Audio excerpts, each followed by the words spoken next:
Hello, good afternoon. Alright, let's get it straight. Right now there's no background sound, no background noise. Because alright, so why I didn't manage to do a reading session on Wednesday is because I found out that there is a newly started construction going on the same block as I am, and the sound has been awful. It's like a constant buzzing sound, and I don't know how to remedy it at all. It was just really noisy, and it was terrible. I hated it. I tried recording myself reading while the sound was going on, and I don't know, like, to me it just sounds horrible. But I don't want to delay the reading too much because my point is to read once every week, right? At least one time. I'm already fucking late this week because I'm supposed to read on Wednesday or on Monday, but I didn't. It's shit. It's stupid. Anyway, I don't want to waste anyone's time. We're just gonna go ahead and read it. What's going on right now is that just a warning. Right now there's no background noise at all because they are on lunch break, but soon they'll be back, and you might be able to hear some constant buzzing sound, and hopefully it won't bother you guys too much. It will bother me a lot, but I'm just very scared that when the VOD goes up and then the background sound is just too much for people to, like, I don't know. And it's not even like a pleasant buzzing sound, you know, like white noise. It's like bzz, bzz, like that. So it's, I don't know.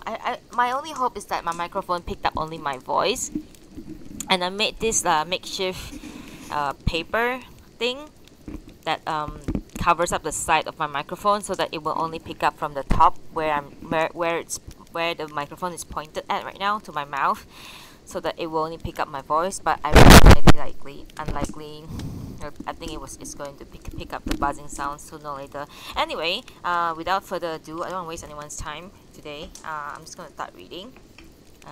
You can tell that I'm talking really fast because I'm so disappointed with all the sound and everything.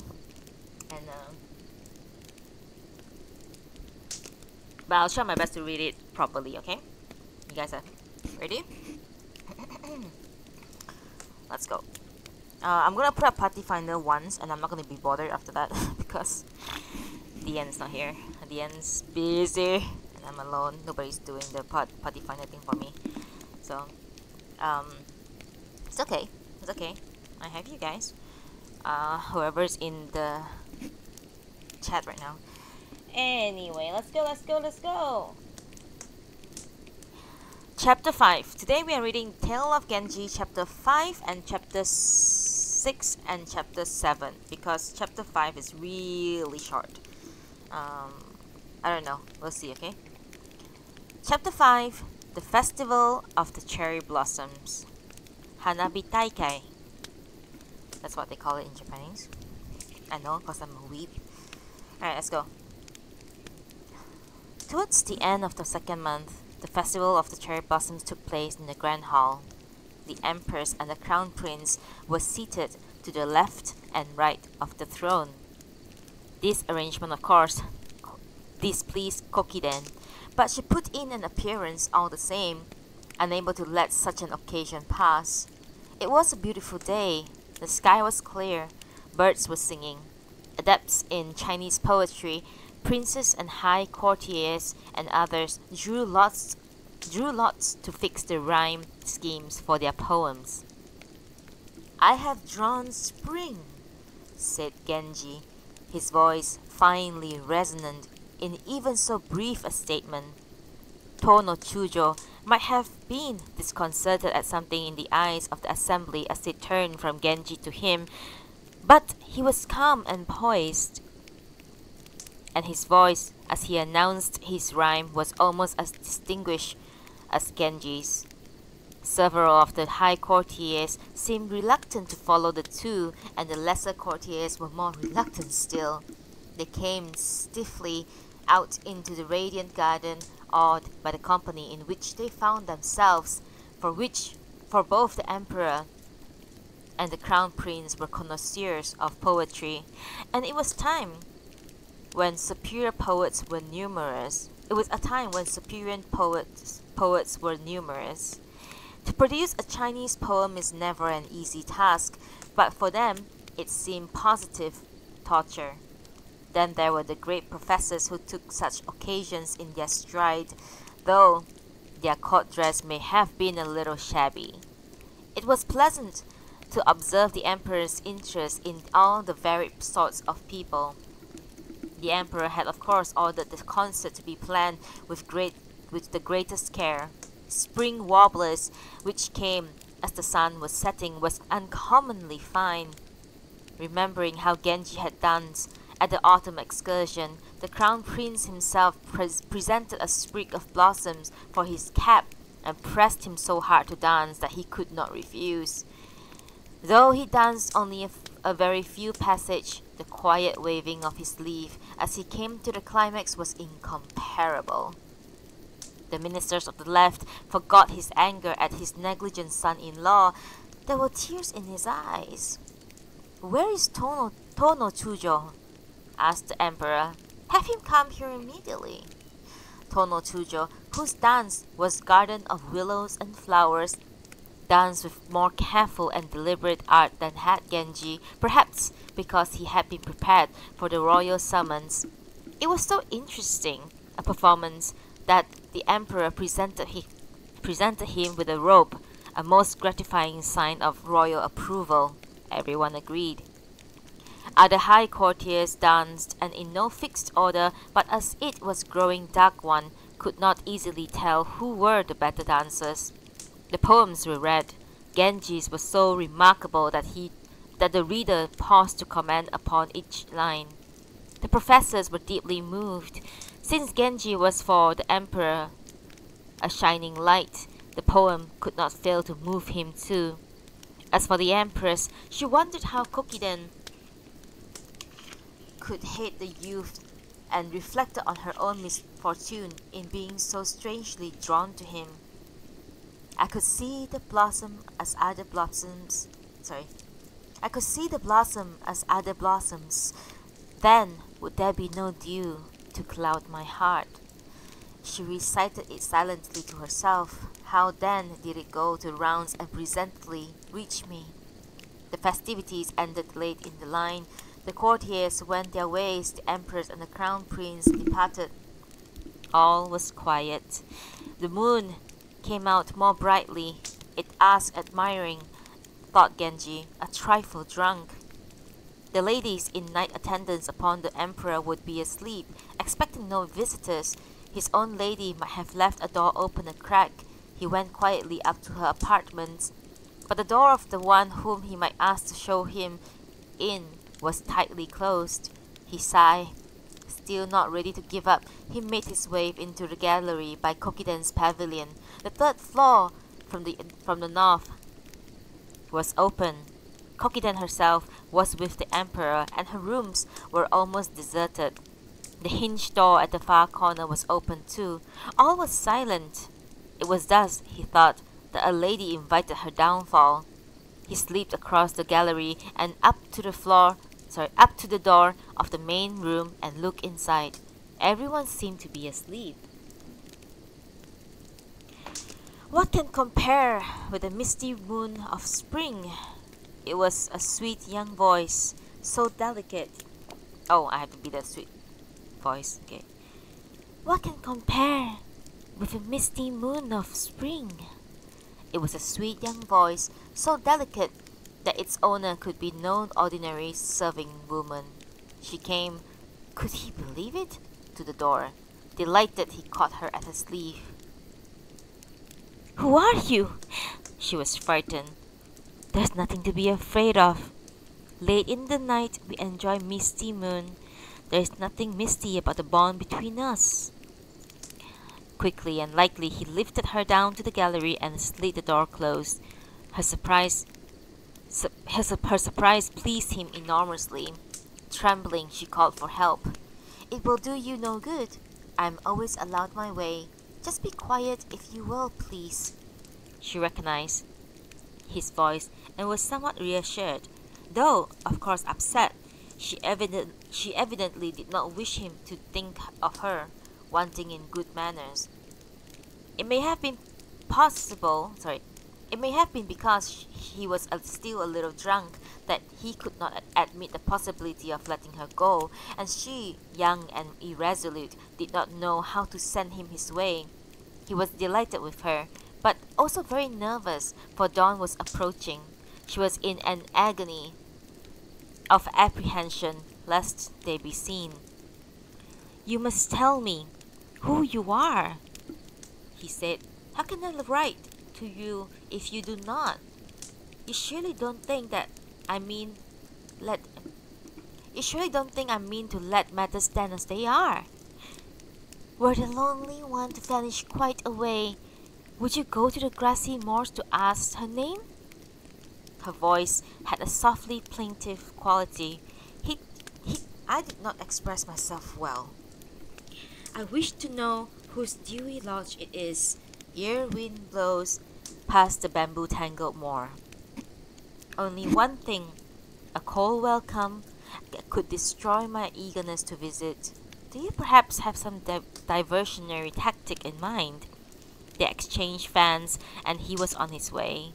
Even as he spoke, a stream of women was moving in and out of Kokiden's rooms. There were women in his own rooms as well.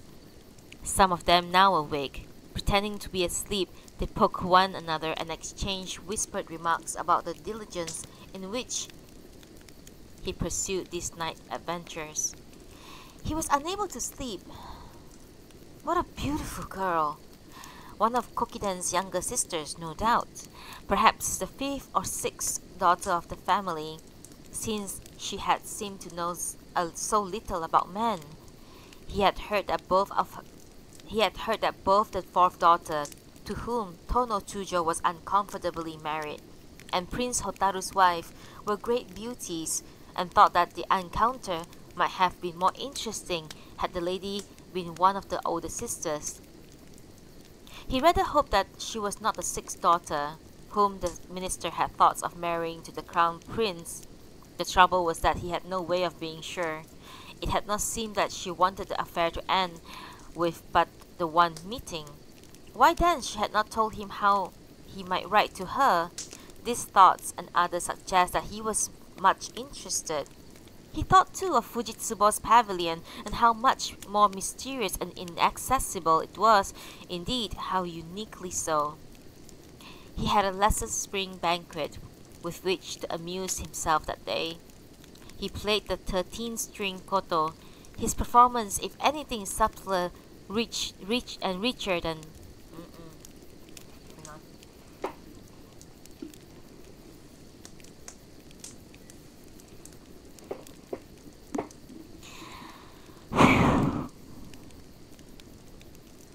His performance, if anything, subtler and richer than that of the day before.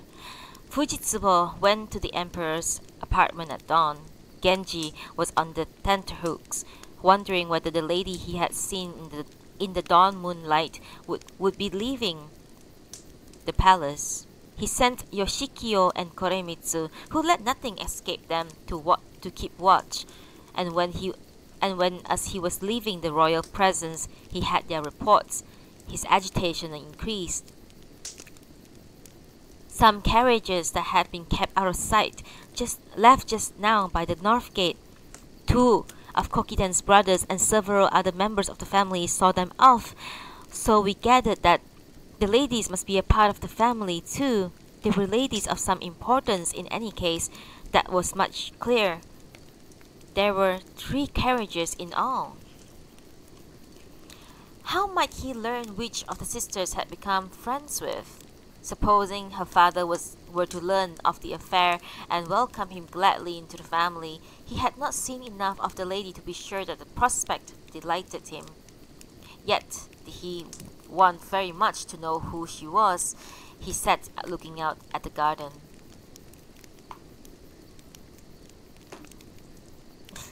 Sorry.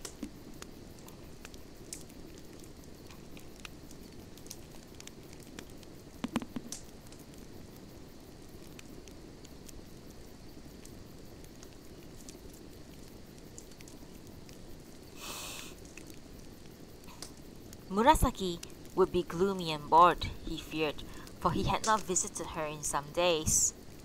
He looked at the fan he had received in the dawn moonlight. It was a 3-ply cherry. The painting on the more richly colored side, a misty moon reflected on water, was not remarkable. But the fan, well used, was a memento to stir longing. He remembered with especial tenderness the poem about the grassy moors. He jotted down a poem beside the misty moon. I had not known the sudden loneliness of having it vanish, the moon in the sky of dawn. He had been neglecting the Sanjo mansion of his father-in-law's for a rather long time, but Murasaki was more on his mind. He must go comfort her. She pleased him more. She seemed prettier and cleverer and more amiable each time he saw her. He was congratulating himself that his hopes of shaping her into his ideal might not prove entirely unrealistic. Yet he had misgivings, very unsettling ones, it must be said, lest by training her himself he put her too much at ease with men. He told the latest court gossip that they had a music lesson, so he was going out again. She was sorry, and as always, she was sorry as always to see him go, but she no longer clung to him as she once had. Yeah, good. At Sanjo, it was the usual thing. His wife kept him waiting. In his boredom, he thought of this and that, pulling a koto to him, and he casually plucked out a tune. No nights of soft sleep, he sang, to his own accompaniment. The minister came to talk about the recent pleasurable events. Sorry, one more. Pleasurable events.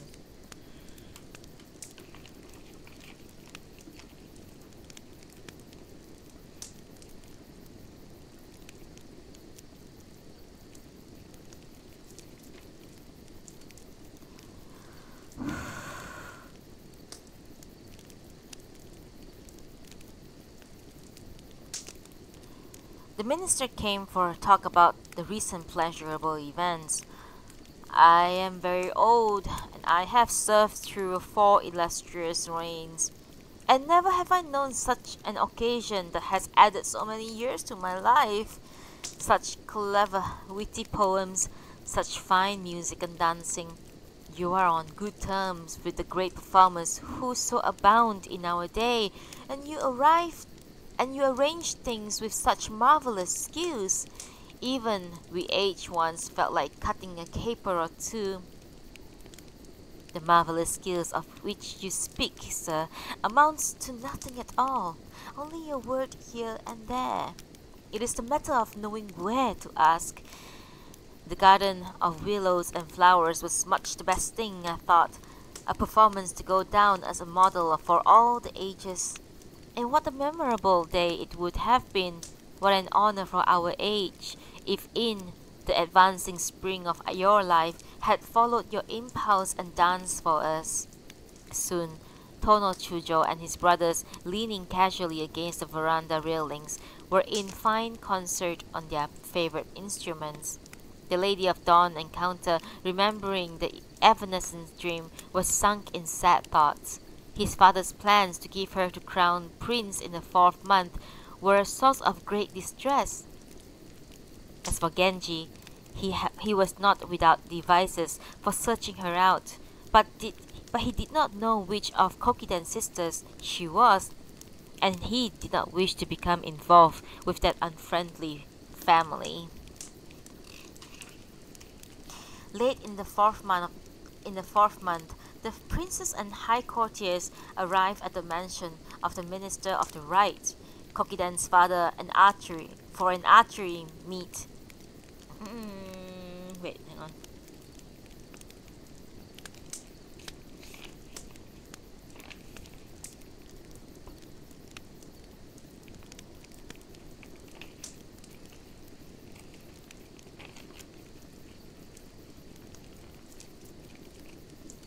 very distracted today.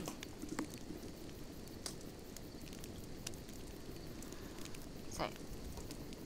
Late in the 4th month, the princess and high courtiers gathered at the mansion of the Minister of the Right. Kokidan's father was for an archery meet. It was followed immediately by a wisteria banquet. Though the cherry blossoms had for the most part fallen, 2 trees, perhaps having learned the mountain cherries do well to bloom late, were at their belated best. The minister's mansion had been rebuilt and beautifully refurbished for the initiation ceremonies of the princesses, his granddaughters. It was in the ornate style its owners preferred, everything in the latest fashion. Seeing Genji in the palace one day, the minister had invited him to the festivities. Genji would have preferred to stay away, but the affair seemed certain to languish without him. The minister sent one of his sons, a guards officer, with a message. "If these blossoms of mine were of the common sort, would I press you so to come and look upon them?" Genji showed the poem to his father. He seems very pleased with his flowers," laughed the emperor. "But you must go immediately. He has, after all, sent a special invitation. It is in his house that the princesses, your sisters, are being reared.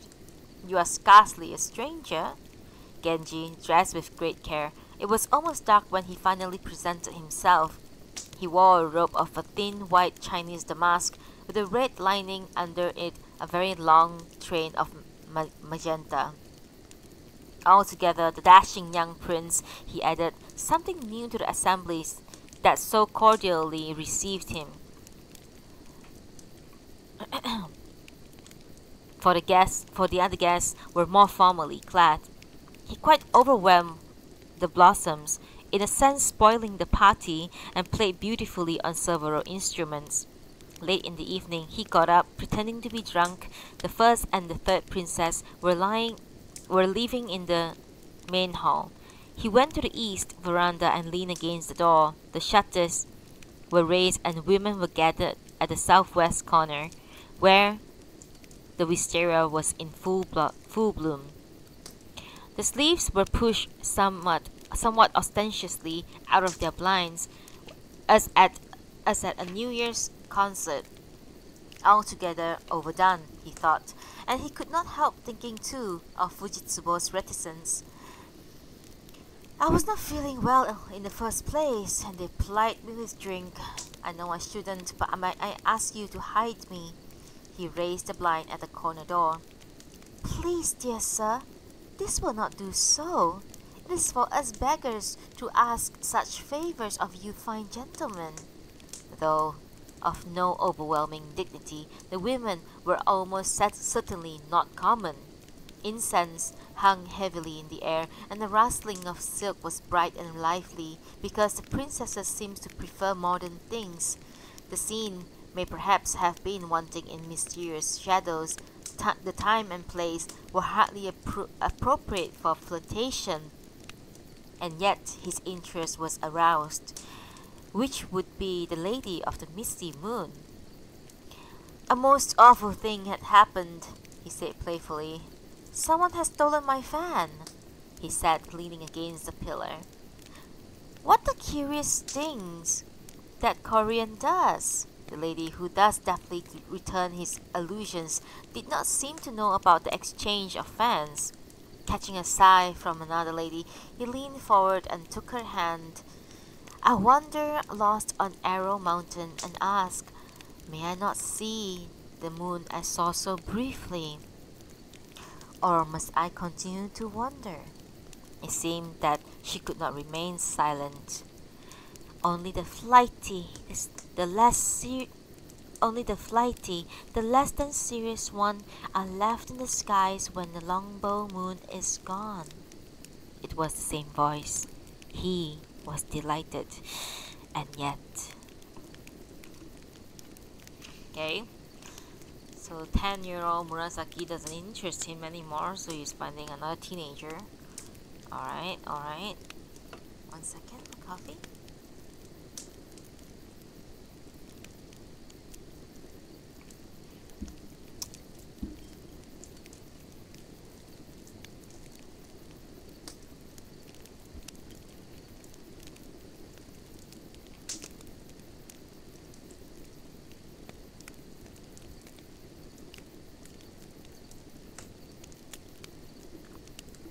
Alright, continuing with chapter 6 of The Tale of Genji. Chapter 6, titled Heartvine. With the new reign, Genji's career languished, and since he must be the more discreet about his romantic adventures as he rose in rank, he had less to amuse him. Everywhere there were complaints about his aloofness. As if to punish him, there was one lady who continued to cause him pain with her own aloofness. Fujitsubo saw more of the old emperor, now abdicated, than ever. She was always at his side, almost as if she were a common housewife. Annoyed at this state of affairs, Kokiden did not follow the old emperor when he left the main palace. Fujitsubo was happy and secure. The concerts in the old emperor's palace attracted the attention of the whole court, and altogether life was happier for the two of them than while he had reigned. Only one thing was lacking. He greatly missed the crown prince, Fujitsubo's son, and worried that he had no strong backers. Genji, he said, must be the boy, not dog. Oh my god, I'm sorry. Must be the boy's advisor and guardian.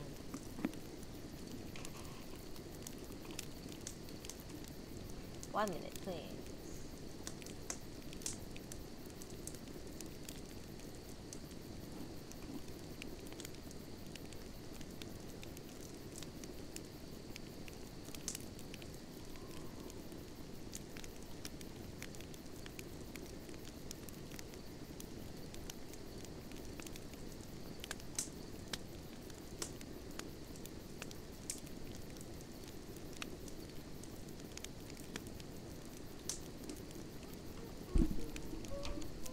One second. Ah!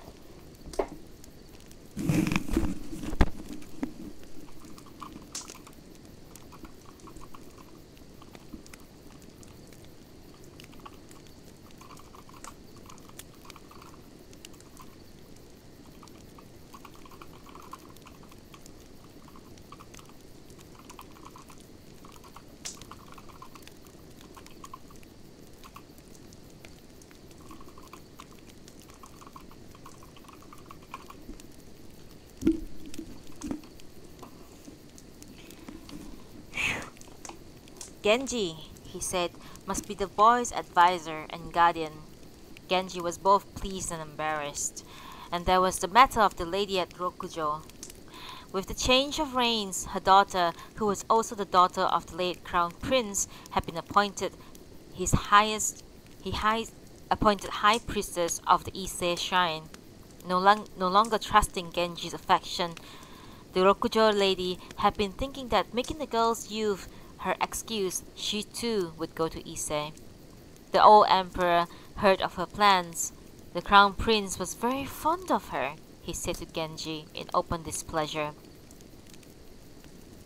It is said that you should have made light of her, as if she were any ordinary woman. I think of the high priestess as one of my own children, and you should be good to her mother. For my sake, and for the sake of the dead prince. It does you no good to abandon yourself to these affairs quite as the impulse takes you. It was perfectly true, thought Genji. He waited in silence. You should treat any woman with tact and courtesy, and be sure that you cause her no embarrassment. You should never have a woman angry at you. Yeah, that would be difficult. What would his father think if he were to learn of Genji's worst indiscretion? The thought made Genji shudder. He bowed and withdrew. The matter... Oh my god. Two at once. Hello, Kaya. Hello, Shusha. I know how to pronounce your name. Shusha. Right, Shusha Ronan. Thank you. Please continue. We are currently reading chapter 6 of The Tale of Genji called Heartvine. We are the second page into the chapter. Please be patient with me. At some point there will be some construction sound, and I do apologize for that. I am very sorry. Okay, let us go back a little bit before. It was perfectly true, thought Genji. He waited in silence. You should treat any woman with tact and courtesy, and be sure that you cause her no embarrassment. You should never have a woman angry with you. What would his father think if he were to learn of Genji's words indiscretion? The thought made Genji shudder. He bowed and withdrew. The matter of his father had thus reproved him, for did no good for either of them, the woman or Genji himself. It was a scandal, and very sad for her. She continued to be very much on his mind, and yet to have had no thought of making her his wife. She had grown cool towards him, worried about the difference in their ages. He made it seem that it was because of her wishes that he stayed away. Now that the emperor knew of the affair, the whole court knew of it. In spite of everything, the lady went on grieving that he had not loved her better. There was another lady, his cousin Princess Asagao, determined that she would not share the plight of the Rokujo lady. She refused even the briefest answer to his notes. Still, and he thought of her most civil for it. She was careful to avoid giving open offense. At Sanjo, his wife and her family were even unhappier about his infidelities, but perhaps because he did not lie to them. They, for the most part, kept their displeasure to themselves. His wife was with child and in considerable distress mentally and physically. For Genji, it was strange and moving time. Everyone was delighted and at the same time filled with apprehension, and all manner of the retreats and abstinences were prescribed for the lady. Genji had little time to himself. While he had no particular wish to avoid the Rokujo lady and the others, he rarely visited them. At about this time, the high priestess of Kamo resigned. She was replaced by the old emperor's third daughter, whose mother was Kokiden.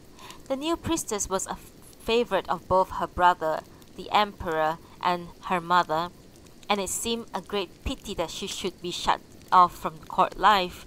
But no other princess was qualified for the position.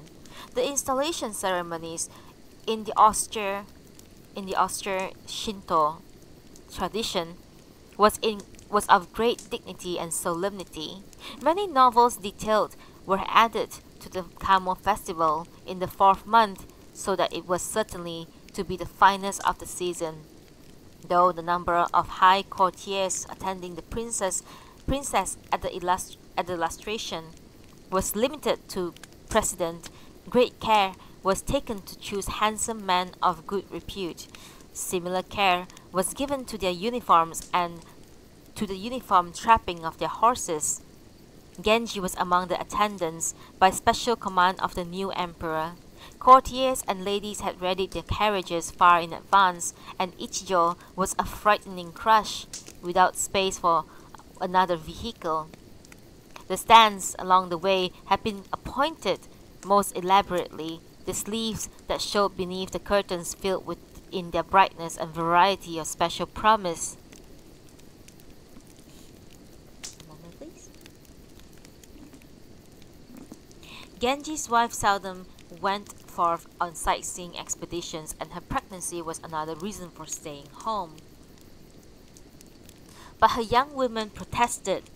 Really, my lady? It won't be much fun sneaking off by ourselves. Why, even complete strangers. Why, all the country folk have come in to see our lord. They have brought their wives and families from the farthest provinces. It would be too much if you make us stay away. Her mother, Princess Omiya, agreed. You seem to be feeling well enough, my dear, and they will be very disappointed if you don't take them. And so carriages were hastily and ostentatiously decked out, and the sun was already high when they set forth. The waysides were by now too crowded to admit the elegant Sanjo procession. Coming upon several fine carriages, not attended by grooms and footmen, the Sanjo men commenced clearing a space. Two palm front carriages remained, not new ones, obviously belonging to someone who did not wish to attract attention. The curtains and the sleeves and aprons to be glimpsed beneath them, some in the gay colors little girls wear, were in very good taste. The men in attendance sought to defend their places against the Sanjo invaders. We weren't the sort of people you push around. There have been too much drink in both parties. The drunken ones were not responsive to the efforts of their more mature and collected seniors to restrain them. The palm front carriages were from the Rokujo house of the high priestess of Ise. The Rokujo lady had come quietly to see the procession, hoping that it might make her briefly forget unhappiness. The men from Sanjo had recognized her, but preferred to make it seem otherwise. "They can't tell us who to push and not to push," said the more intemperate ones to their fellows. They have General Genji to make them feel important." Among the newcomers were some of Genji's men. They recognize and feel a little sorry for the Lady Rokujo, but not wishing to become involved, they look the other way. Presently, all the Sanjo carriages were in places. The Rokujo lady, behind the lesser one, could see almost nothing. Quite aside from her natural distress at the insult, she was filled with the bitterest chagrin that, having refrained from displaying, she had been recognized. The stools for her carriage shafts had been broken, and the shafts propped on the hubs of perfectly strange carriages, a most undignified sight. It was no good asking herself why she had come. She thought of going home without seeing the procession, but there was no room for her to pass. And then came word that the procession was approaching, and she must, after all, see the man who had caused her such unhappiness. How weak is the heart of a woman! Perhaps because this was not the bamboo of the river of Hinokuma. He passed without stopping his horse or looking her way, and the unhappiness was greater than if she had just stayed home. Genji seems indifferent to all the grandly decorated carriages and all the gay sleeves, such a flood of them that it was as if ladies were stacked in layers behind the carriage curtains. Now and again, however, he would have a smile and a glance for a carriage he recognized. His face was solemn and respectful as he passed his wife's carriage. His man bowed deeply, and the Rokujo lady was in misery. She had been utterly defeated. She whispered to herself, "A distant glimpse of the river of lustration. His coldness is the measure of my sorrow." She was ashamed of her tears, yet she thought how sorry she would have been if she had not seen the handsome figure set off to such advantage by the crowd. The high courtiers were, after the several ranks, impeccably dressed and caparisoned, and many of them were very handsome. Thank you. But Genji's radiance dimmed the strongest lights. Among the special attendants was guards officer of the 6th rank, though attendants of such standing were unusually reserved for the most splendid royal procession. His retinue made such a fine procession itself that every tree and blade of grass along the way seemed to bend forward in admiration. It is not on the whole considered good form for veiled ladies of no mean rank, and even nuns who have withdrawn from the world, to be jostling and shoving one another in the world to see. But today, no one thought it out of place. Hollow-mouthed women of the lower classes, their hair tucked under their robes, their hands brought respectfully to their foreheads, were hopping in hopes of catching a glimpse. Plebeian faces were wreathed in smiles which Their owners might not have enjoyed seeing in mirrors, and daughters and of plenty provincial officers of whose existence Genji would scarcely have been aware had set forth in carriages decked out with the most exhaustive care and taken up posts which seemed to offer a chance of being seen. There were almost as many things on the wayside as in the procession to attract one's attention, and there were many ladies whom he had seen in secret, and who now sigh more than ever that their station was so out of keeping with his.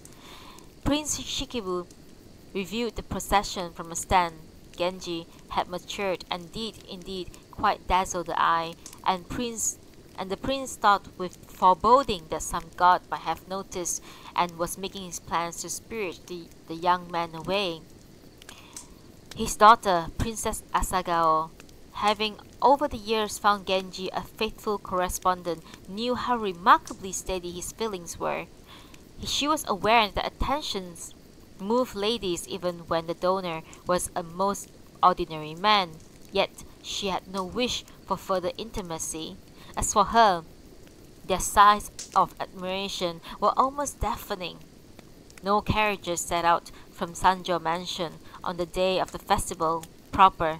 Genji presently heard the story of the compelling carriages. He was sorry of the Rokujo lady and angry at his wife. It was a sad fact, so deliberate and fastidious, she lacked ordinary compassion. There was indeed a tart, forbidding quality about her. She refused to see, though it was probably an unconscious refusal, that ladies who were to each other as she was to the Rokujo lady should behave with charity and forbearance. It was under her influence that the men in her service flung themselves so violently about. Genji sometimes felt uncomfortable before the proud dignity of the Rokujo lady, and he would imagine her rage and humiliation now. He called upon her, the high priestess, her daughter, and was still with her, however, making the reverence of the sacred Sakaki tree, and to her excuse, she declined to receive him.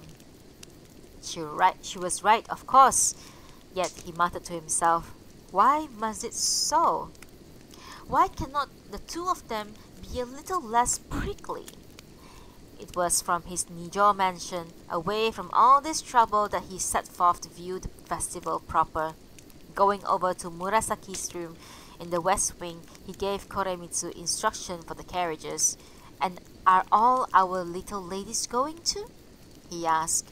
He smiled with pleasure at Murasaki, lovely in a festive dress. We will watch it together. He stroked her hair, which seemed more lustrous than ever. It hasn't been trimmed in a very long time.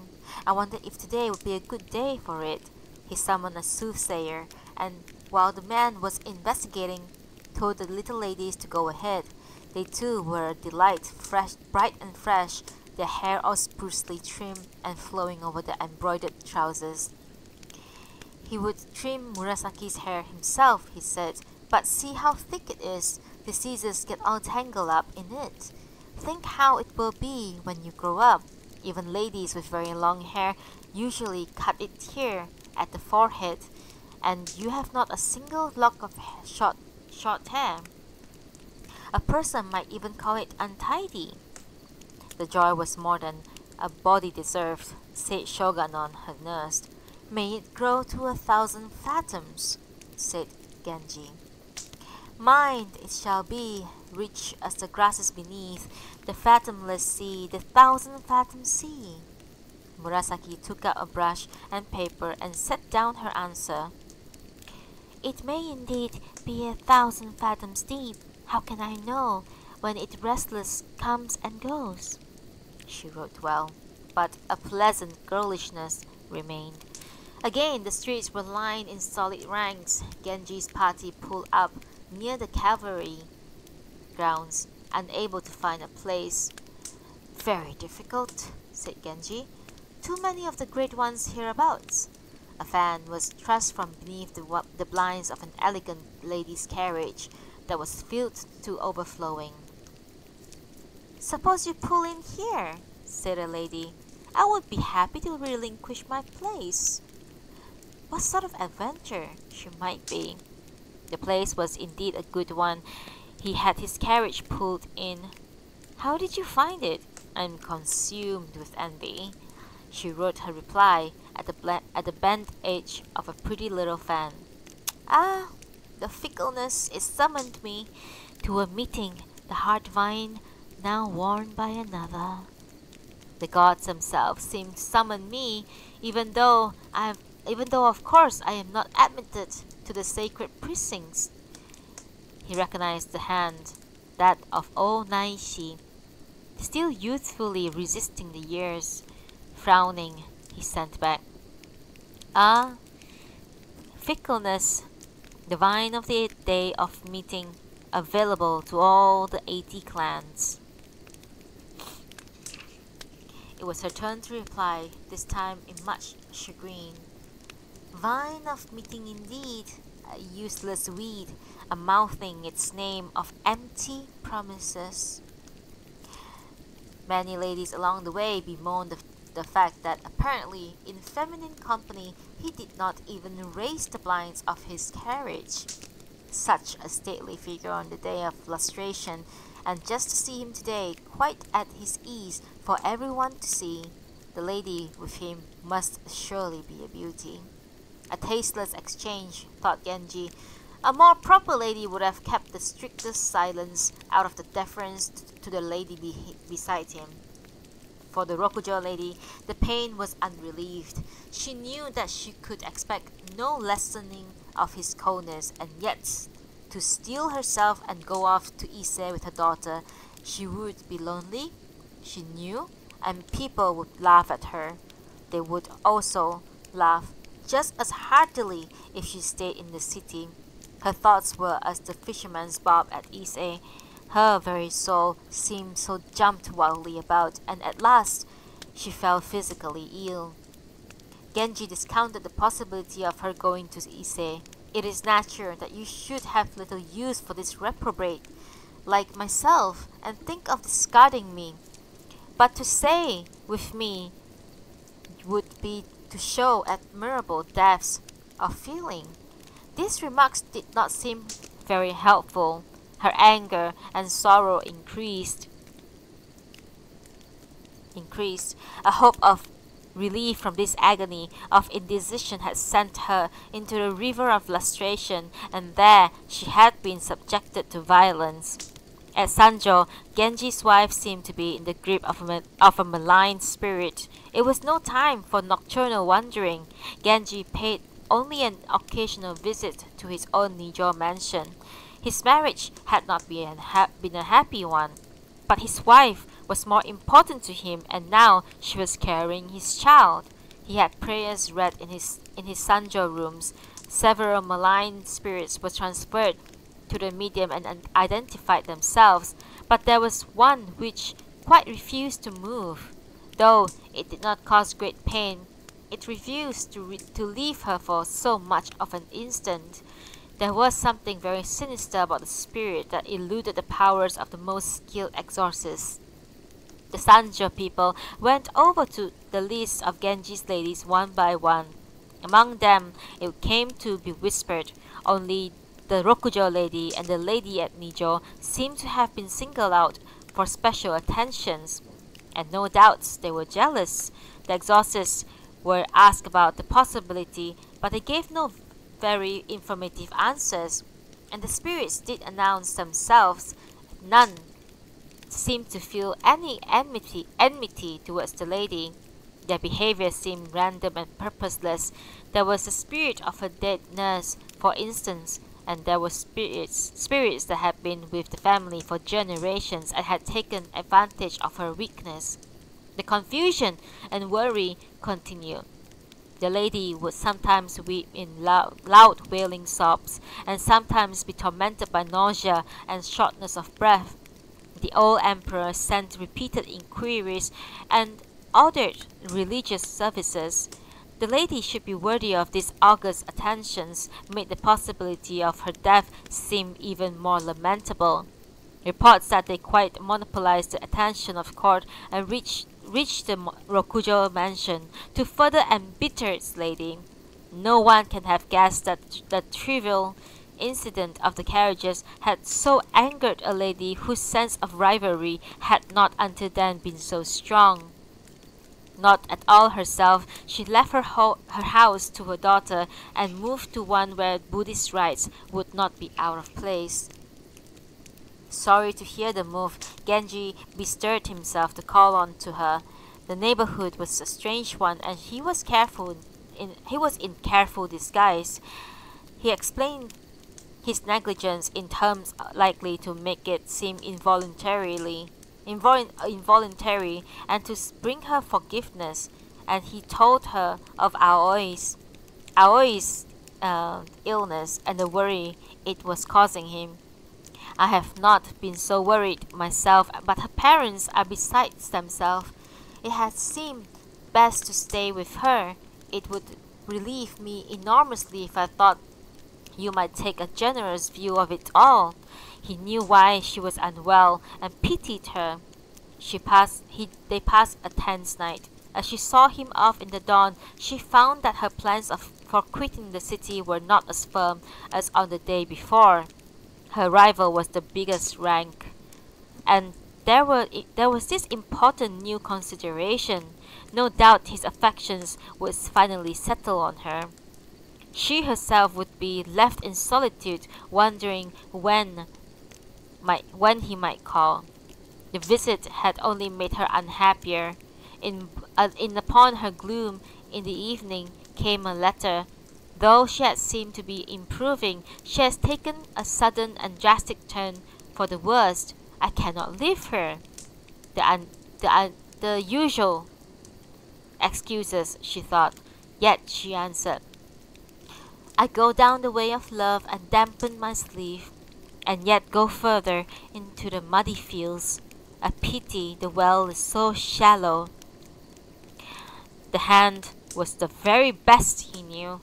It was a difficult world which refused to give satisfaction. Among the ladies there was none who could be dismissed as completely beneath consideration, and none to whom he could give his whole love. Yes, despite the lateness of the hour, he got off an answer. You only wet your sleeves. What can this mean? That your feelings are not of the deepest, I should think. You only dip into the shallow waters, and I quite disappear into the slow. Do you think I would answer by letter and not in person if she were indisposed? The malign spirit was more insistent, and Aoi was in great distress.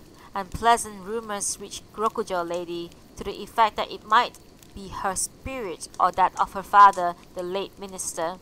Though she felt sorry enough for herself, she had not wished ill to anyone, and might it be that the soul of one so lost in sad thoughts went wandering off by itself? She had over the years known the full range of sorrows, but never before had she felt so utterly miserable. There had been no release of the anger since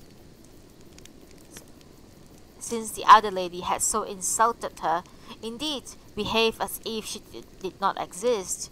More than once she had the same dream. In the beautifully appointed apartments of a lady who seemed to be a rival, she would push and shake the lady and flail at her blindly and savagely. It was too terrible. Sometimes in a daze she would ask herself if her soul had indeed gone wandering off. The world was... Thank you for stopping by. Thank you. The world was not given to speaking well of people whose transgression had been far slighter. She would be notorious. It was common enough for the spirits of the angry and dead to linger on to this world.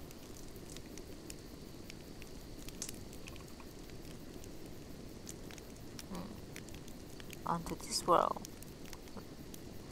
She had thought them hateful, and it was her own lot to see a set of hateful examples while she still lived. She must think no more about the man who had been so cruel to her, but so to think was, after all, to think. The priestess, her daughter, was to have presented at court the year before, but complications had required postponement. It was finally decided that in the 9th month she would go from the court to her temporary shrine. The Rokujo house was thus busy preparing 2 lustrations, but its lady, lost in thoughts, seemed strangely indifferent. A most serious of state of affairs, the priestess, attendants, ordered prayers. There were no really alarming symptoms. She was vaguely unwell, no more. The days passed. Genji sent repeated inquiries, but there was no relief from his worries about another invalid, a more important one. 1 second. Tea.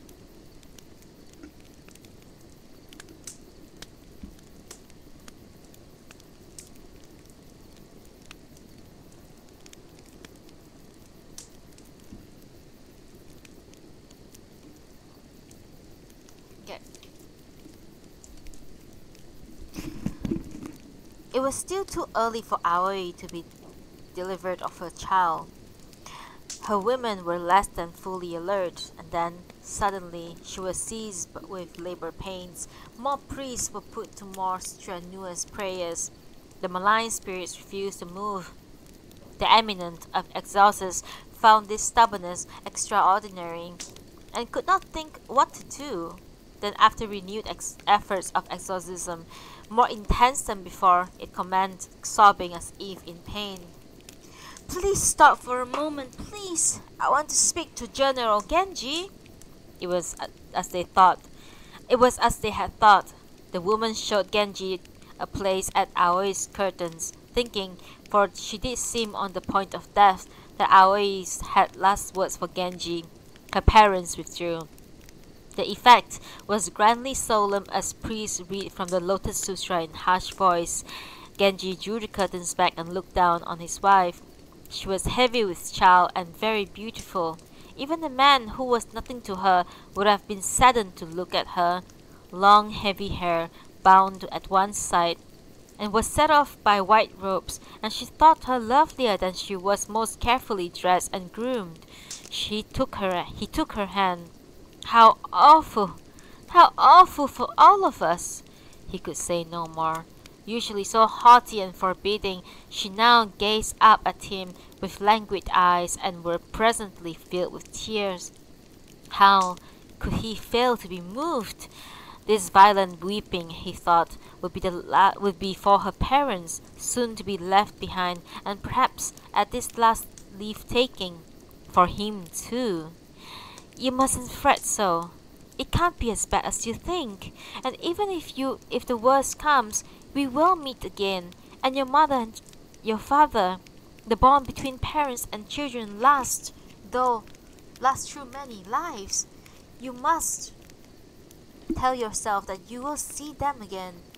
No, I was really hurting so I asked them to stop for a while. I had not dreamed that I would come to you like this. It is true. A troubled soul will sometimes go wandering off.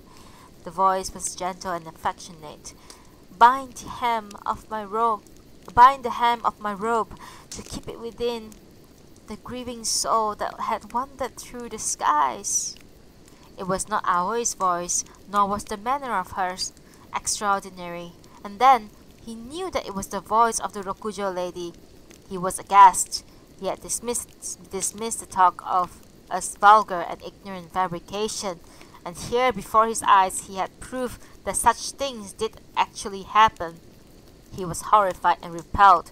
"You may say so, but I don't know who you are. Identify yourself." Indeed, it was indeed she. Aghast? Is there no stronger words? He waved the woman back, thinking that the calmer tones means respite from pain. Her mother came with medicine, and even as she drank it down, she gave birth to a baby boy. Everyone was delighted, save the spirits that had been transferred to mediums. chagrined at their failure that they were raising a great stir, and all grinned at their failure, and all in all, it was a noisy and untidy scene. There was still the afterbirth to worry about, when perhaps because of all the prayers it was too delivered, the Grand Abbot of Hiei and the other eminent clerics departed, looking rather pleased with themselves as they mopped their foreheads. Sure the worst was past after all the anxious days, and women allowed themselves to rest. The prayers went on noisily as ever. The house was now caught up in happy business of ministering up to a pretty baby. It hummed with excitement on each of the festive nights. Fine and unusual gifts came from the old emperor and from all the princes and high courtiers. Ceremonies honoring a baby boy are always interesting. The Rokujo lady received the news with mixed feelings. She had heard that her rival was critically ill, and now the crisis had passed. She was not herself. The strangest thing was that her robe was permeated with the scent of poppy seeds burned at exorcism. She changed clothes repeatedly and even washed her hair, but the odor persisted. She was overcome with self-loathing, and what would others think? What others be thinking? It was a matter she could discuss with no one. She could only suffer in distraught silence. Sorry.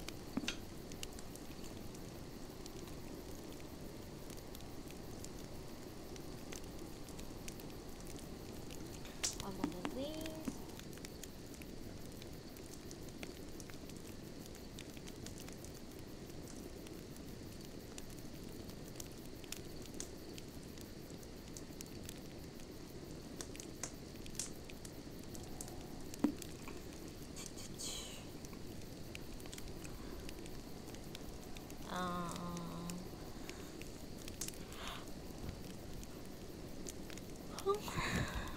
Somewhat calmer, Genji was still horrified at the unsolicited remarks that he had from the possessive spirit.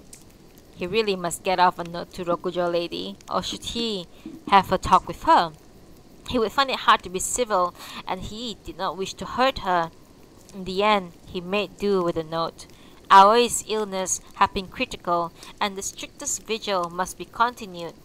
Genji had been persuaded to stop his nocturnal wanderings. He still had not really talked to his wife, for she was still far from normal. The child was so beautiful as to arouse forebodings, and preparations were already underway for a most careful and elaborate education. The minister was pleased with everything save the fact that his daughter was still not recovered. He told himself that he need not worry. A slow convalescence was to be expected after so serious an illness.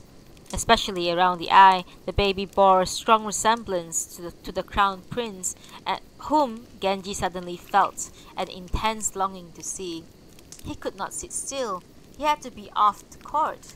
I have been neglecting my duties, he said to the woman, and I am feeling rather guilty. I think today I will venture out. It would be good if I might see her before I go. I'm not a stranger, you know. Quite true, sir. You of all people should be allowed near. She is badly emaciated, I fear, but there is scarcely a reason for her to hide herself from you. And so a place was set out for him at her bedside. She answered from time to time, but in a very weak voice, even so little from a lady who had been given up for dead was like a dream. He told her of those terrible days. Then he remembered how, as if pulling back from the brink, she had begun talking to him so volubly and so eagerly. A shudder of revulsion passed over him. There are so many things I would like to say to you, but you still seem very tired. He even prepared medicine for her. The women were filled with admiration. When he had learned to be so useful. Yeah. She was sadly worn and lay as if on the border of death, pathetic but still lovely. There was not a tangle in her lustrous hair. The thick tresses that poured over her pillows seemed to be seemed to him quite beyond compare. He gazed down at her, thinking it odd that he should have felt so dissatisfied with her over the years. I must see my father, but I am sure I will not be needed long. How nice if we could have always be like this. But your mother is with you so much. I have not wanted to seem insistent. You must get back your strength and move back to your own room. Your mother pampers you too much. That might be one of the reasons why you are so slow in getting well.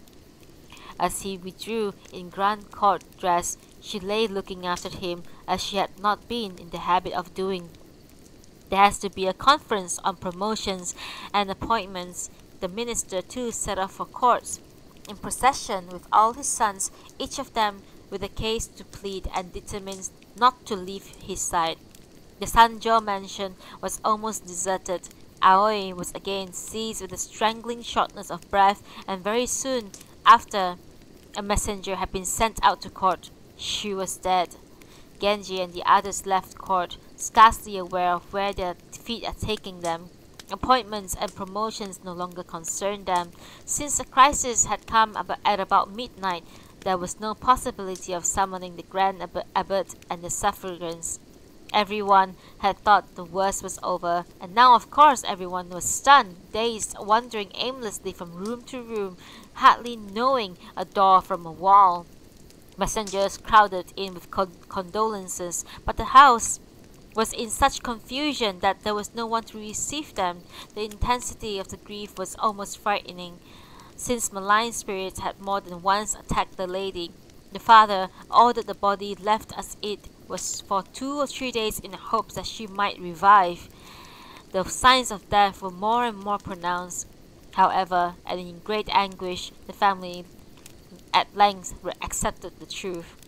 Genji, who had private distress to add to the general grief, thought he knew as well as anyone ever what unhappiness love can bring.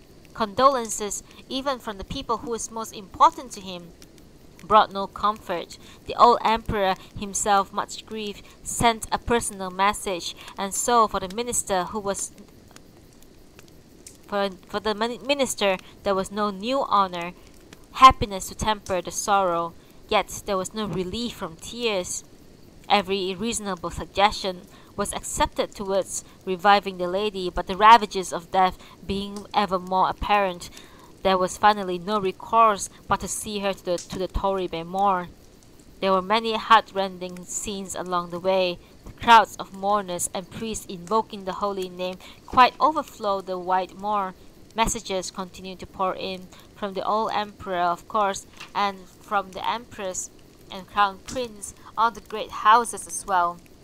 The minister was desolate, now in my late years, to be left behind by a daughter who should have had so many years before her. No one could see him without sharing his sorrow.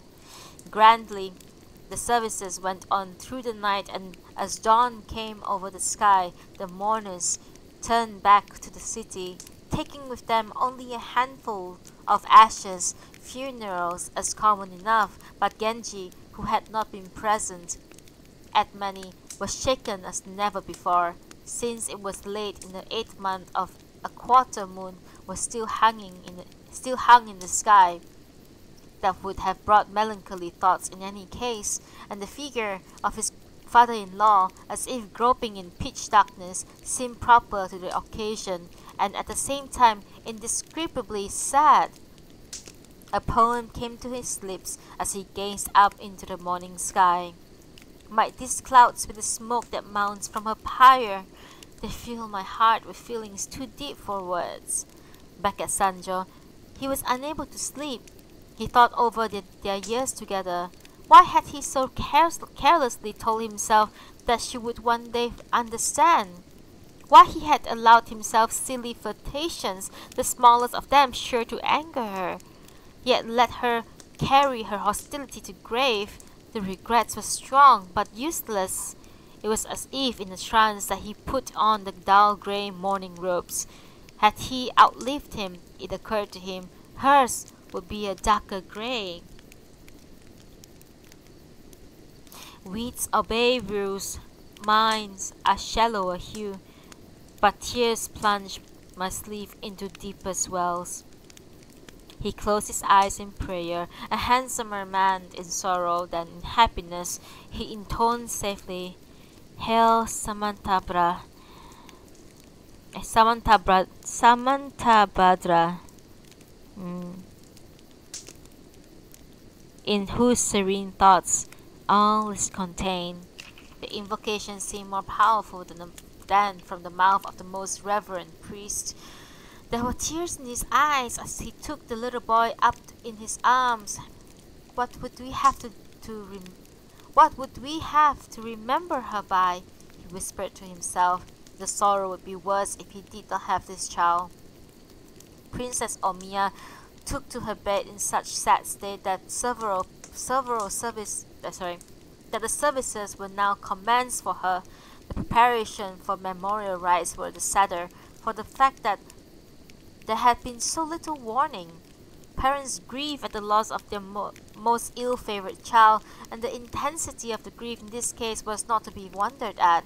The family had no other daughters. It was as if it was worse than the jewels upon the silken sleeve had fallen shattered into bits.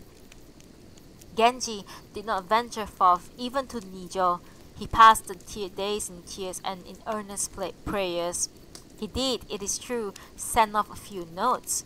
The high priestess of Ise had moved to a temporary shrine in the guards' quarters of the palace, making the girl's ritual purity her excuse. The Rokujo lady refused to answer. The world had not been kind to him, and now gloomier than ever, he thought that if he had not had this new bond with the world, he would have liked to follow what had been for so long been his deepest inclination and leave it entirely behind. But then he would think of the girl Murasaki at Nijo. He slept alone. The women were on duty nearby. And still he was lonely. Unable to sleep, he would say to himself, in autumn of all seasons, summoning priests of good voice, he would have them chant the holy name, and the dawn sky would have almost more than he could bear. In one of those late autumns, when the very sound of the wind seems to sink to one's bones, he arose from a lonely, sleepless bed to see the garden enshrouded in mist. A letter was brought in on dark blue-gray paper, attached to a half-open bud of chrysanthemum. In the best of taste, he thought, the hand was that of Rokujo lady. Do you know why I have been so negligent? I too am in tears at the thought of her sad, short life, moist the sleeve of you whom she left behind. These autumn skies make it impossible for me to be silent. The hand was more beautiful than ever. He wanted to fling the note away from him, but could not. It seemed to him altogether too disingenuous. Yet he could not bring himself ever to severe relations. Poor woman, she seemed marked for notoriety. She seemed marked for notoriety. No doubt Aoi had been fated to die, but anger rose again. Why had he seen and heard it all so clearly? Why had it been paraded before him? Try though he might, he could not put his feelings towards the woman in order. He debated at great length, remembering too that perhaps he should not hold his tongue out of respect for the high priestess. But he finally decided that the last thing he wanted was to seem cold and insensitive. His answer was on soft, quiet purple. You for your part will understand, I am sure, the reasons for this inexcusably long silence. You have been much on my mind, and I have thought it best to keep my distance. We go, we stay, alike of this world of dew. We should not let it have such a hold upon us. You too should try to shake loose. I shall be brief, for perhaps you will not welcome a letter from a house of mourning.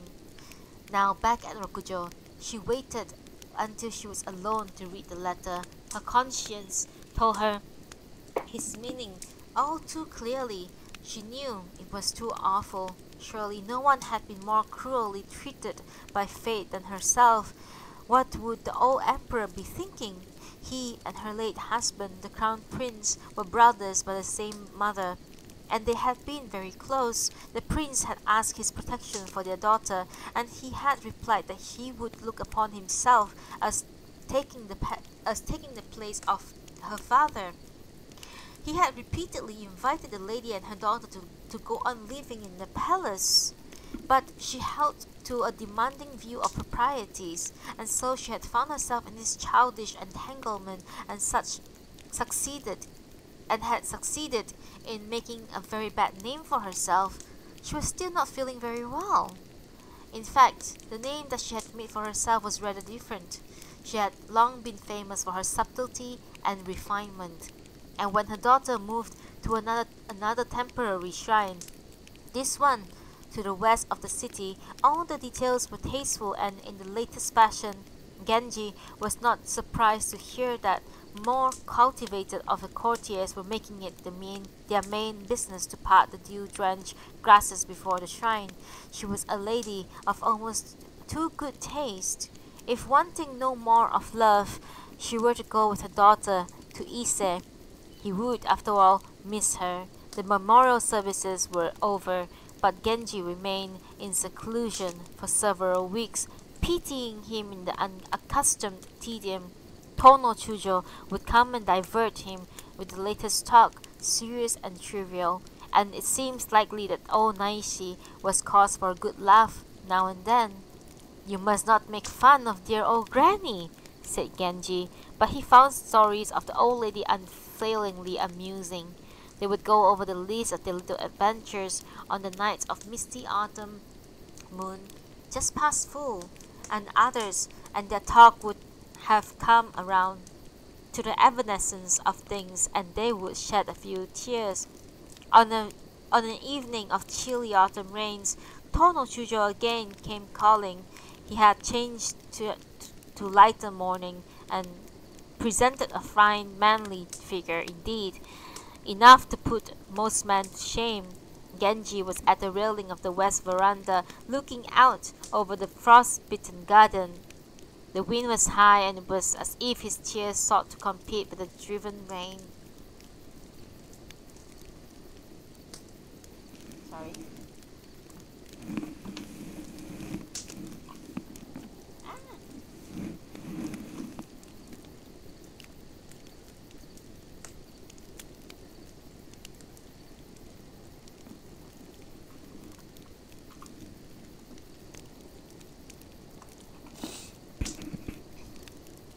Eschew the rain, eschew the clouds, at last I cannot say.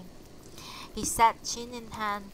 Were he himself the dead lady, thought Tono Chujo, the soul would be certainly remain bound to this world. He came up to his friend Genji, who had not expected callers, quietly smoothed his robes, and finally glossed a red singlet under a robe of deeper grey than Tono Chujo's. It was modest, conservative sort of dress that never seems merely dull. Tono Chujo looked up at the sky. Is she the rain? Where is the stormy skies? To which of these brooding clouds may I look to find her? Neither can I say, he added as if to himself. It is time for storms, when even the clouds to which my lady has risen are blotted away. Genji's grief was clearly unfeigned. Very odd, thought Tono Chujo. Genji had so often been reproved by his father for not being a better husband, and the attention of his father-in-law had made him very uncomfortable. There were circumstances having largely to do with the nearness to Princess Omiya, which kept him from leaving Aoi completely, and so he had continued to wait upon her, making little attempt to hide his dissatisfaction. Tono Chujo had more than once been moved to pity in his unhappy predicament, and now it seemed that she had after all had a place in his affections, that he had loved and honored her. Tono Chujo's own sorrow was more intense for the knowledge. It was as if light had gone out. Gentians and wild carnations peeped from the frosty tangles. After Tono Chujo's had left, Genji sent a small bouquet by the little boy's nurse, Saisho, to Princess Omiya with this message: "Carnations in the wintry hedge remind me of an autumn which we leave too far behind. You do not, I hope, think the color inferior." Yes, the smiling little wild carnation he now had with him was a treasure. The princess, less resistant to tears than the autumn leaves to the wind, had to have someone read Genji's note to her. He sent this answer: "I see them. My sleeves are drenched afresh. The wild carnations are at wasted hedge." It was dull time. He was sure that his cousin, Princess Asagao, despite her past coolness, would understand his feelings on such evenings. He had not written in a long time, but their letters had always been irregularly placed. His note was on azure Chinese paper. Many a desolate autumn have I known, but never have my tears flowed tonight. Each year brings rains of autumns. His writings was more beautiful all the time, said her women, and see what pains he had taken. She must not leave the note unanswered. She agreed, and knew how things must be on Mount Aochi. But what was I to say? I knew the autumn mist had faded away, and looked for you in the stormy autumn skies. That was all. It was in a faint hand that seemed to him, his imagination perhaps, to suggest deep, mysterious things. We do not often find in this world that the actuality is better than the anticipation, but it was Genji's nature to be drawn to retiring women. A woman might be icy cold, he thought, but her affections, once awakened, were likely to be strengthened by the memory of the occasion that had called for reluctant sympathy. The affected, over-refined sort of woman might draw attention to herself, but it had a way of revealing flaws she was herself unaware of. He did not wish to rear his Murasaki after such model. He had not forgotten to ask himself whether she would be bored or lonely without him, but he thought of her as an orphan he had taken in, and did not worry himself greatly about what she might be thinking or doing, or whether she might be resentful of his outside activities. This was pleasant for him. Ordering a lamp, he summoned several of the worthier women to keep him company. He had for some time had his eyes on Chunagon, but for a period of mourning had put away his amorous thoughts. It seemed almost civilized of him. He addressed them affectionately, though with careful politeness. "I have felt closer to you through these sad days. If I had not had you with me, I would have been lonelier than I can think. We need not brood over what is finished, but I fear that difficult problems lie ahead of us." They were in tears. "It has left us in the blackest darkness," one of them said, "and the thought of how things will be when you are gone is almost too much to bear." She could say no more. Deeply touched, Genji looked from one to another. "When I am gone, how can that be? You must think of me heartless. Be patient, and you will see that you are wrong.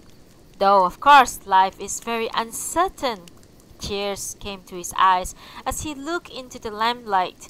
They made him as, and if anything, handsomer, thought the woman.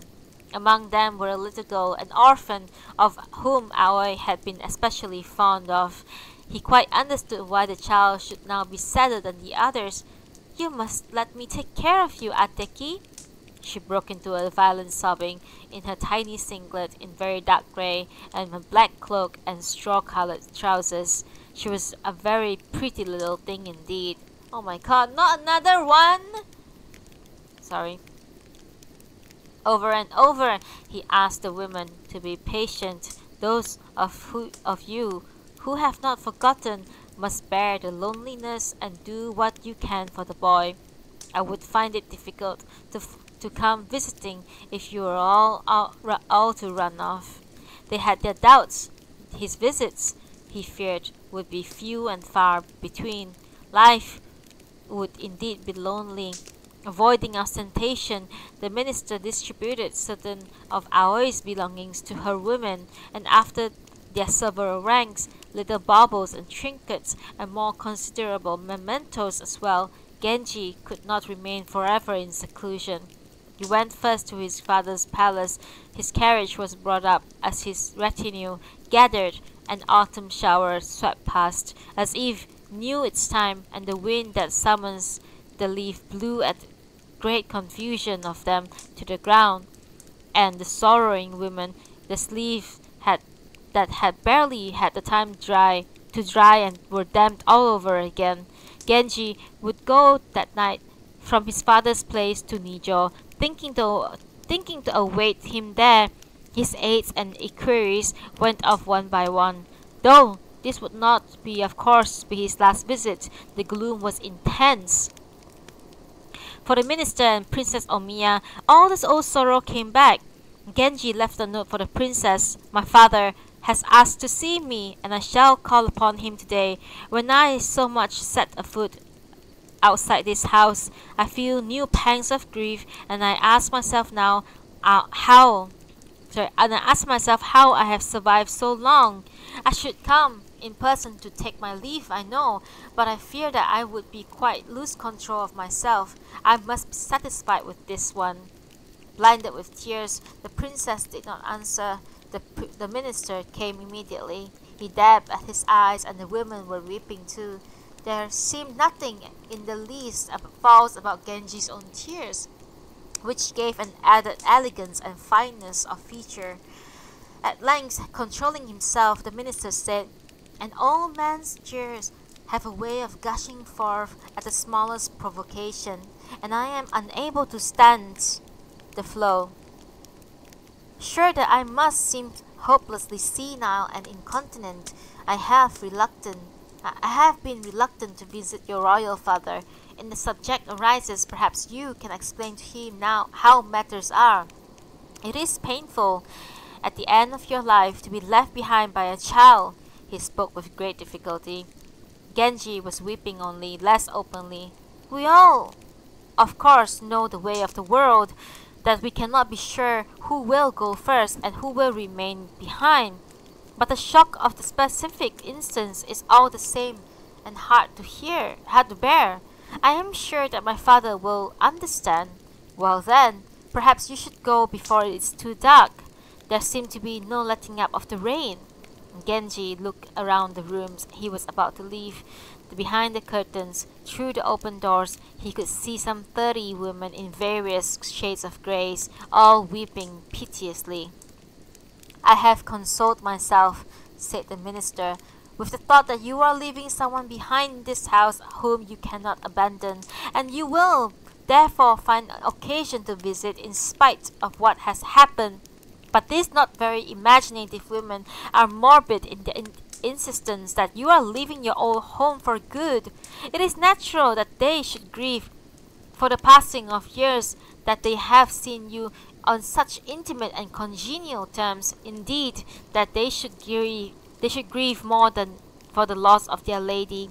You were never really happy with her, but I was sure that things would one day improve, and asked them to hope for the not perhaps very hopeful. This is a sad evening."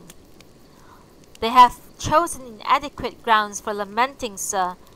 I may once have neglected you and your good lady in the days when I too thought that not a very happy situation would improve. What could persuade me to neglect you now? You will see presently that I am telling you the truth." He laughed.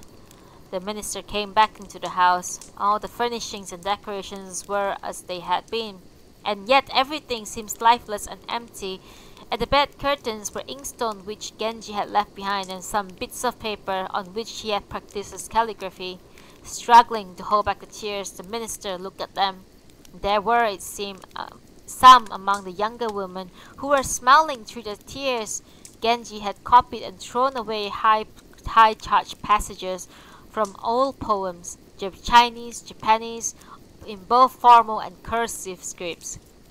Magnificent writing, thought the minister, looking off into space.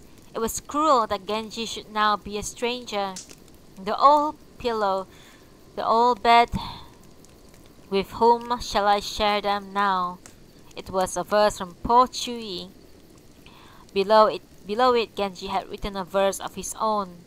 Sad at the thought of her who sadly left it, I do not wish to leave the pillow she left. The flowers white with frost. It was another phrase from the same poem. And Genji had set down another of his own. The dust pile on the now abandoned bed. How many dew-drenched nights have I slept alone? With these jottings were several carnations. Probably from the day he had sent flowers to Princess Omiya. The minister took them to her. The terrible fact, of course, is that she is gone. But I tell myself that sad stories are far from unheard of this world, and the bond between us held for such short time that I find myself thinking of the destinies we bring with us into this world. Hers was to stay a short time and cause a great sorrow. I have somehow taken comfort in the thought, but I have missed her more each day. And now the thought that he will be no more than a stranger is almost too much to bear. A day or two without him was too much, and now he has left us for good. How am I to go on? He could not control the quaver in his voice. The older of the women had broken into unrestrained sobbing. It was in more ways than one a cold evening. The younger women were gathered in clusters, talking of things which had somehow moved them. No doubt, they said, Genji was right in seeking to persuade them of the comfort they would find in looking after the boy. What a very fragile little keepsake he was. All the same, some say they would go home for just a few days and come again, and there were many emotional scenes as they said goodbye. Genji called upon his father, the old emperor. "You have lost a great deal of weight," said the emperor with a look of deep concern. "Because you have been fasting, I should imagine." He pressed food on Genji and otherwise tried to be of service. Genji was much moved by these august ministrations. He then called upon the empress, to the great excitement of her women. "There were so many things about it that still makes me weep," he sent out through Omiyabu. "I can only imagine how sad a time it has been for you. One knows, of course," he sent back, "that life is uncertain, but one does not really know until the fact is present and clear. Your several messages have given me strength." He seemed in great anguish. The sorrow of bereavement, compounded by the sorrow he had felt in her presence. His dress, an unpatterned robe and grey singlet, the ribbons of his cap tied up in mourning, seemed more elegant for its want of colour. He had been neglecting the crown prince, sending in apologies he made his departure late at night. The Nijo mansion had been cleaned and polished for his return. The whole household assembled to receive him. The higher ranked ladies sought to outdo another in dress and grooming, and the sight of them made them think sadly of the dejected ladies in Sanjo. Changing to less doleful clothes, he went to the west wing. The fittings, changed to welcome the autumn, were fresh and bright, and the young women who had little girls were all very pretty in autumn dresses. Shonagon had been taken care of. Everything. Murasaki too was dressed to perfection. "You have grown," he said, lifting a low curtain back over its frame. She looked shyly aside. Her hair and profile seemed in the lamplight even more like those of lady he so longed for. He had worried about her, he said, coming nearer. I would like to tell you everything, but it is not very lucky sort of story. Maybe I should rest a while in the other wing. I won't be long, but from now on you will never be rid of me. I am sure you will be very bored of me. Shonagon was pleased but not confident. He had so many well-born ladies. Another demanding one was certain to take the place of the one who was gone. She was a dry, unsentimental sort. Genji returned to his room, asking Chujo to massage his legs. He lay down to rest. The next morning, he sent off a note for his baby son. He gazed on and on at the answer from one of the women, and all of the sadness came back. It was a tedious time. He no longer had the enthusiasm of careless night wanderings that had once kept him busy. Murasaki was much on his mind. She seemed peerless, the nearest he could imagine to his ideal. Thinking that she was no longer too young for marriage, he had occasionally made amorous overtures, but she had not seemed to understand. Good. They had passed their time in the games of Go and Hensugi.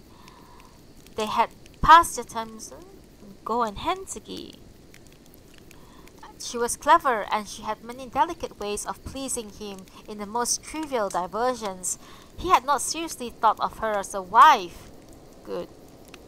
Now he could not restrain himself. It would be a shock, of course.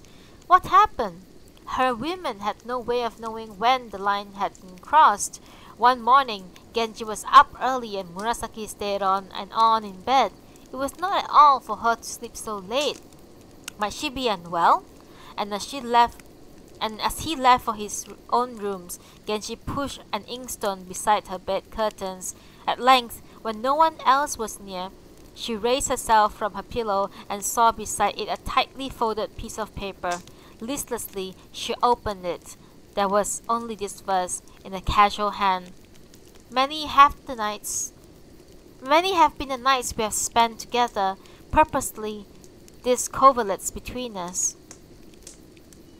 She had not dreamed he had anything of sort on his mind. What a fool she had been to repose her whole confidence in so gross and unscrupulous a man. It was almost noon when Genji returned. They say you are not feeling well. What can be the trouble? I was hoping for a game of Go. She pulled the covers over her head. Her women discreetly withdrew. He came up beside her. What a way to behave! What an unpleasant way to behave! Try to imagine what these women are thinking. He drew back the covers. She was bathed in perspiration, and her hair at the forehead was matted from weeping. Dear me, this does not augur well at all. He tried every way he could think of to comfort her, but she seemed genuinely upset and did not offer so much as a word in reply. Very well. You will not see more of me. I do have my pride. Good, go away. He opened his writing box and found no note inside. Very childish of her, and he had to smile at the childishness. He stayed with her the whole day, and he thought the stubbornness was with which she refused to be comforted most charming. Ew. Birthday sweets was served in the evening. Since he was still in mourning, no great ceremony attended upon the observance. Glancing over the varied and tastefully arranged food that had been brought in cypress boxes to Murasaki's room, Genji went out to the south veranda and called for Koremitsu. By the way, I'm making you sound because this girl is 10 years old and he's like, what, 19 or something? 20s? I don't know. Ugh. But anyway, she's like 10. We will have more of the same tomorrow night, he said, smiling. Though not in quite such mountains, this is not the most propitious day. Koremitsu had a quick mind. Yes, we must be careful to choose lucky days for our beginnings, and solemnly and deliberately. How many red days sweet am I asked to provide? Oh, I should think one for every 3 days if we have here. Koremitsu went off with an air of having informed himself adequately. A clever and practical young fellow, thought Genji. Koremitsu had nuptial sweets prepared at his own house. He told no one what they signified. Genji felt like a child thief. The role amused him, and the affection he now felt for the girl seemed to reduce his earlier affection to the tiniest mote. A man's heart is a very strange amalgam indeed. He now thought that he could not bear to be away from her for a single night. Go away. The sweets he had ordered were delivered stealthily. Very late, a man of tact, Koremitsu saw the shonagon, an older woman, might make Murasaki uncomfortable, so he called her daughter. Slip this inside her curtains if you will, he said, handling her an incense box. You must see that it gets to her and to no one else. A solemn celebration. No carelessness permitted. She thought it odd. Carelessness? Of that quality I have had no experience. The very words demands care. Use it sparingly. Young and somewhat puzzled, she did as she was told. It would seem that Genji had explained the significance of the incense box to Murasaki, and the women had no warning. When the box emerged from the curtains the next morning, the pieces of puzzle began to fall into places. Such numbers of dishes, when might they have been assembled? And stands for festoons like bearing sweets of most special sort. In all, a splendid array. How very nice that he had gone to such pains, thought Shonagon. He had overlooked nothing. She wept tears of pleasure and gratitude. But he really could have let us in on the secret, the women whispered to one another. What can a gentleman who brought them have thought? When he paid the most fleeting call on his father, or put in a brief appearance at the court, he would be impossibly restless, overcome with longing for the girl. Even to Genji himself, it seems excessive. He had resentful letters from women whom he had been friendly with. He was sorry, but he did not wish to be separated from his bride for even a day, for even a night. He had no wish to be with these others, and let it seem that he was indisposed. I shall hope to see you when this very difficult time has passed. Koki then took note of the fact that her sister, Oboro Tsukio, the Lady of the Misty Moon, seemed to have fond thoughts of Genji. Well, after all, said her father, the Minister of the Right, he has lost the lady most important to him. If what you must suggest with such displeasure come pass, I for one will not be desolate. She must go to court, thought Koki then. If she works hard, she can make a life for herself there. Genji had reciprocated the fond thoughts and was sorry to hear that she might be going to court, but he no longer had any wish to divide his affection. Life was short. He would settle them upon one lady. He had aroused quite enough resentment in his time. As for the Rokujo lady, he pitied her, but she would not make a satisfactory wife. And yet, after all, he did not wish a final break. He told himself that if he could put up with him as he had been over the years, they might be of comfort to each other. No one even knew who Murasaki was. It was as if she were without place or identity. He must inform her father, he told himself. Though avoiding display, he took great pains with her initiation ceremonies. She found this solicitude, though remarkable, very distasteful. She had trusted him, and had been entwined herself about him. It had been inexcusably careless of her. She now refused to look at him, and his jokes only sent her into a more sullen silence. She was not the old Murasaki. He found the change both sad and interesting. My efforts over the years seem to have been wasted. I had hoped that familiarity would bring greater affection, and I was wrong. On the New Year's Day, he visited his father and the crown prince. He went from the palace to the Sanjo mansion. His father-in-law, for whom the new year had not brought a renewal spirits, had been talking sadly of things gone by.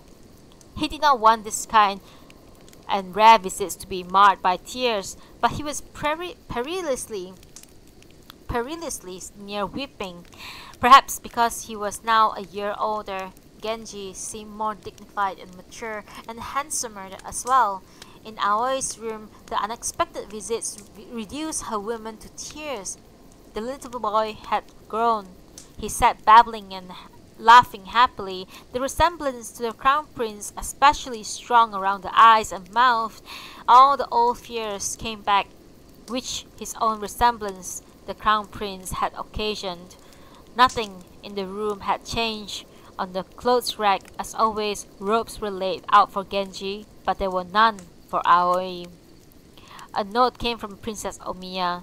I had become rather better at controlling my tears, but this visit had quite unsettled me. Here are your New Year's robes. I have been so blinded with tears this last month that I fear the colors will not please you. Do, today, at least, put them on, inadequate though they may be.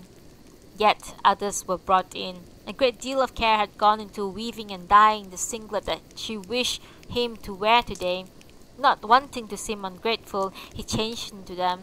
He feared that she would have been very disappointed if he had not come. I am here, he sent back, that you may see for yourself whether or not spring has come. I find myself reduced to silence by all these memories. Yet once again I put on robes for the new, and tears are falling for all that went with the old. I cannot contain them. She sent back. The New Year brings renewal, I know, and yet the same old tears still flow, and from the same old woman. The grief was still intense for both of them.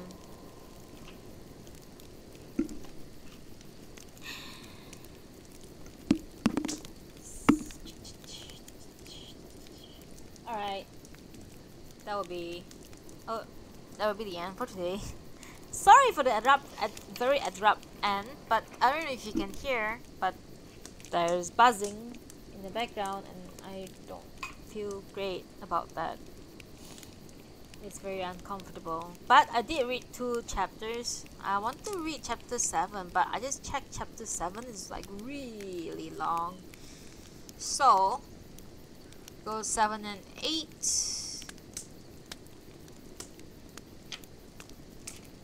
7, 8, and 9, the next reading. Maybe tomorrow? 7, 8, and 9? Possibly? Is that too long?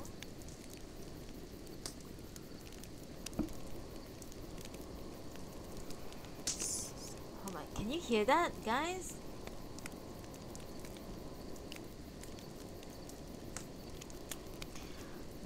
Seven and 8. I think 7 and 8. 7 and 8. You don't hear it at all? That's weird. But anyways, I don't want to go past two hours anyway. So this is perfect. Yeah. I guess it only bothers me when I'm reading. I guess you guys can't hear it, but it's so loud over here. Yeah. Okay, I'll try to. Since that you say that you don't hear it at all, I will try to read more next time. But it'll be 7. Chapter 7 is super long. But chapter 8 is like 2 pages, and then chapter 9 is super long. So. What is the last chapter? 12. I'll come back and read tomorrow. I don't want to go more than 2 hours, to be honest. It gets tiring.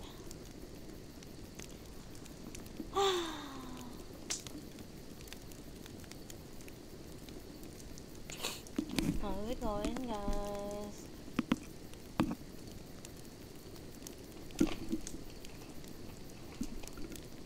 If chapter 7 was short, I would have read it, but it's really long, so I don't want to read it. It goes from, oh my god, it's like 50 pages, 43 pages long. Can't do it. If I read it, I would die, probably. Like, it would take like an hour, I think. I'm gonna take off my...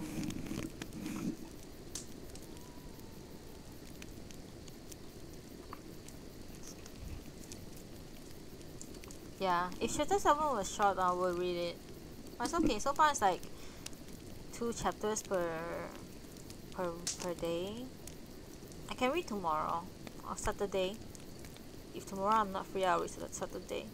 Saturday might be okay to read a bit longer. I don't think I seriously hope they are not going to have construction on Saturday.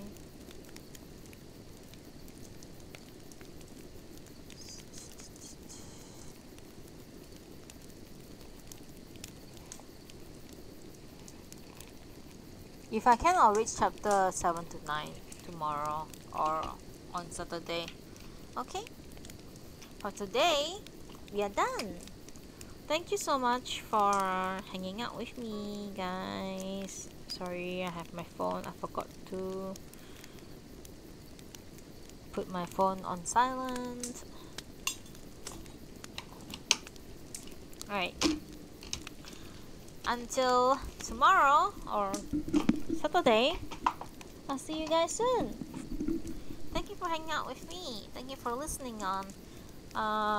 I'm sorry if my reading were very weird today. It's just that the construction sound keeps like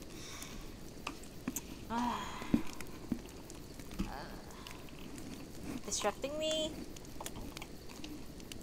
Yeah, it sucks.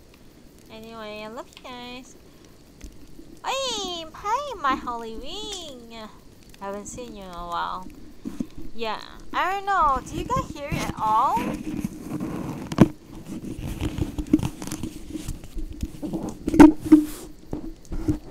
It's like bzzz, like that, like non-stop. Dum dum dum dum dum dum. Like that. It sounds like that. You woke up in time, I'm so sorry. No, I feel like I should read more, but it's really long. Chapter 7 is really long. If it's like 20 pages, I will be okay. It's like 40 pages, 43 pages long, so it's like insane. Yeah. Can't do that. I also woke up late today. I've been waking up late lately. Not good. Should wake up early, go to gym. Here I am. Yeah.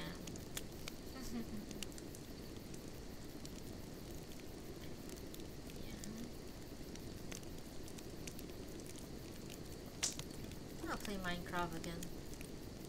Should play Minecraft again. Now since that I finished collecting all the Mughal tomes, 10th anniversary Mughal tomes, to get every single thing that I wanted. I don't have to farm anymore. I can finally go back to Minecraft to fish.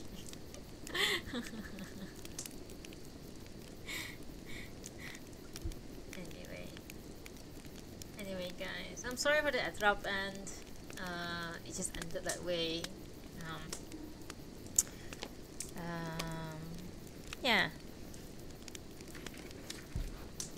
Well, if chapter 7 wasn't that long, I really would have gone on continue reading, but it's like really fucking long, so I had no choice. Anyways, I'm gonna let the last ad roll, and then I'm gonna switch off my stream. Until next time, I think probably tomorrow I can do a reading. Tomorrow and Saturday, I can do like 3 days straight, so I can finish up the book faster. Until then, I'll see you guys next time. Have you ever had a dream that you could know, you wanna know, Thank you for hanging out with me and listening to me read books. Thank you for your interest in notables. I have a lot more books to come. We are going to read Kazuo Ishiguro, Natsume Soseki, and some other books that I have in my library. Thank you. Until then, I'll see you soon. Bye bye. Enjoy the ads.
Alrighty, have a good Thursday and the rest of the week. I'll see you soon.